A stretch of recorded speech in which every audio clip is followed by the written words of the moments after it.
Hi everyone. Welcome to another edition of Ian Saturday Night on a Tuesday. This is very eccentric of me and very unusual to do a show on the next night, but as I'm hyper on my medication from my wheezing medication because I have asthma. I don't mind telling you that I have asthma, and sometimes I get hyper on my medication. So here goes. I've been thinking about the things that scare me, like the Exorcist movie, and certain things of suspense, like the idea of something coming up behind me, like a man or even a woman. And I think it's because when I was in school, I had this, I don't know if I talked about this before, but I talk about it in my short stories. When I was in school, I was sitting in school and I had this woman. I mean, I don't know if it was a boy or a girl, but I had this girl pull my hair, and I looked back, and then she wouldn't, do anything. And then as the weeks went by, I'd feel this kiss on my neck, and then I'd look back and she'd be gone. And this happened all throughout grade school and junior high. I'd feel this kiss on my neck. The girl would kiss my neck and then leave. And the last day of junior high, I looked back, and she was a very curvy, tall woman with long hair. So ever since then, I feel a tall, curvy woman with long hair was a figure of romance to me. Because I never did look her in the face. I only saw her back. And people said her name was Ellen, but I never looked at her. I never had the chance to look at her. So ever since then, I feel like a woman's curvy shape is a figure of mystery and romance to me. And I don't know if this is an unusual thing or not, but it reminds me of the Salvador Dali painting of Gala, where you see her backside and just her long hair and nothing else, just the backside of her body. It's a very haunting thing to me. When I was young, I was scared about everything when I was younger. When I was in a diner, I was playing with the jukebox, and I got my finger stuck in the coin return.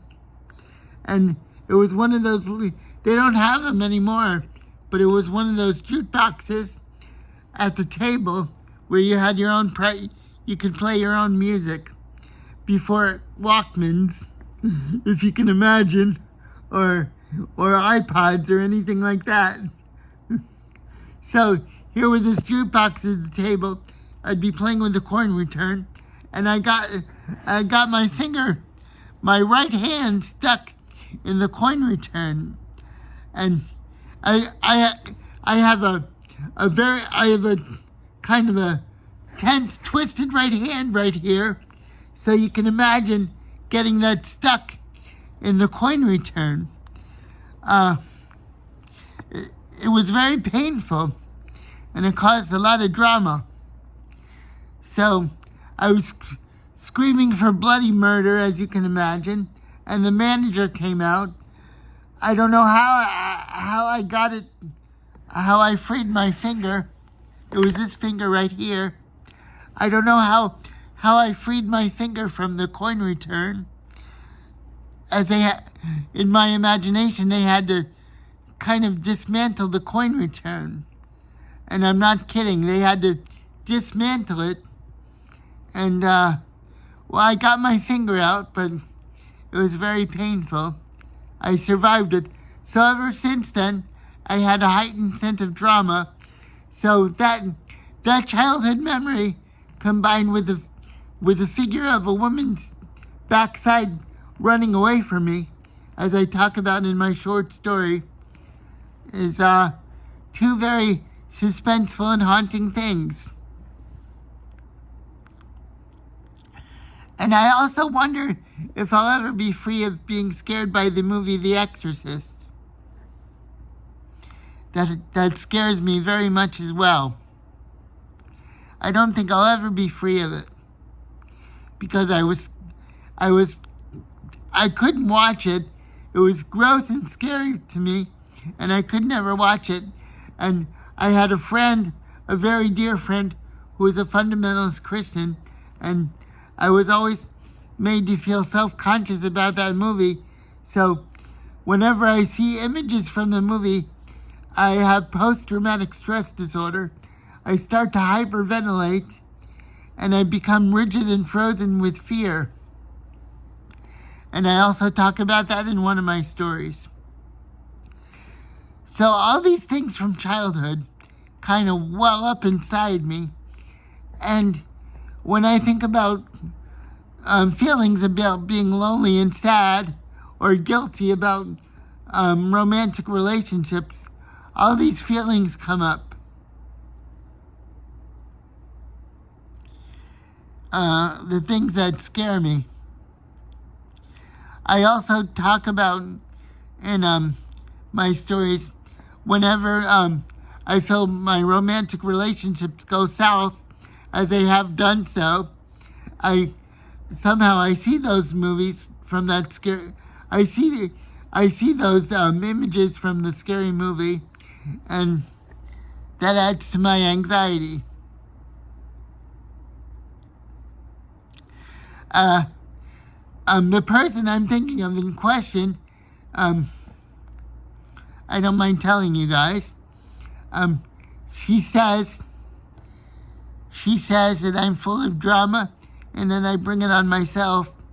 But I feel that's very unfair of her to say that, because in my day-to-day life, I feel like while I do have a sense of suspense about me, I don't think of myself as wanting drama or needing drama or provoking it upon myself. And I feel that's a way to feel negative about myself, and I refuse to believe that, because she's the only one that's told me that, and I think other people would tell me that too if that were true. So I feel even though I care for her very much and I love her, I feel like that's very wrong of her, and that's very hurtful of her to say that. So I just have all these things running from my mind. In the back, you can see artwork I did called A Shrine to Myself.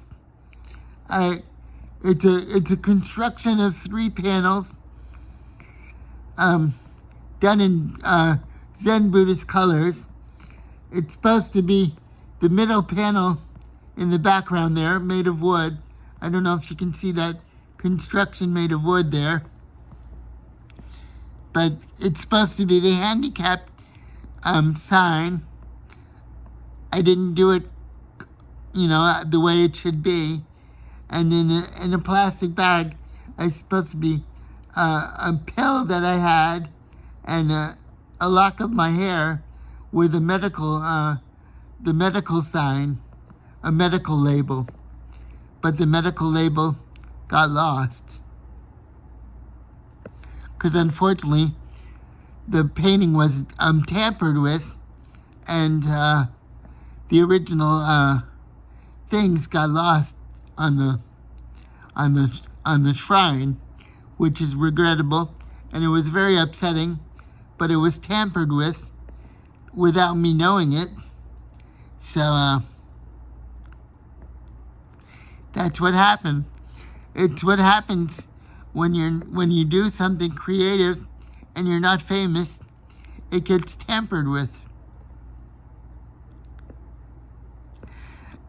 I don't mean this in a weird way, but I noticed cerebral palsy might have something in common with Parkinson's, because I know I have friends who have Parkinson's, and we move our heads in similar ways.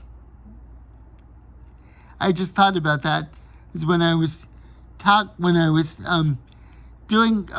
speaking, sometimes I'm thinking about Michael J. Fox, who's a great soldier in his experience of living. He's not a soldier, he's just a person, but he carries on, and a lot of people think he's a soldier, but he was a soldier before he had Parkinson's, and he's a soldier after he had Parkinson's. I don't think having a condition, I don't want to call it a disability, I call it a bodily environmental circumstance. So when you have a bodily environmental circumstance, I don't think it's a obstacle. I just think it's something you're born with, that you deal with, like a friend.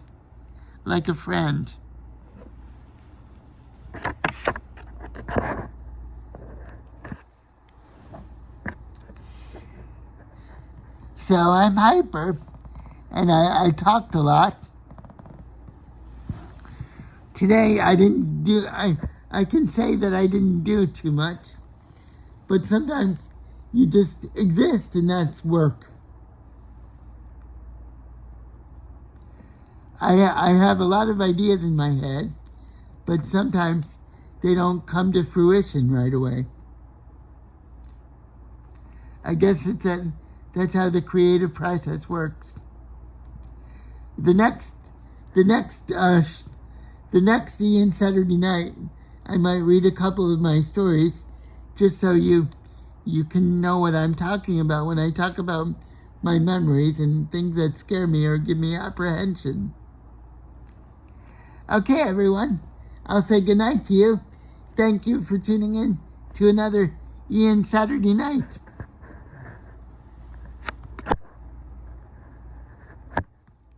And I'll see you next week.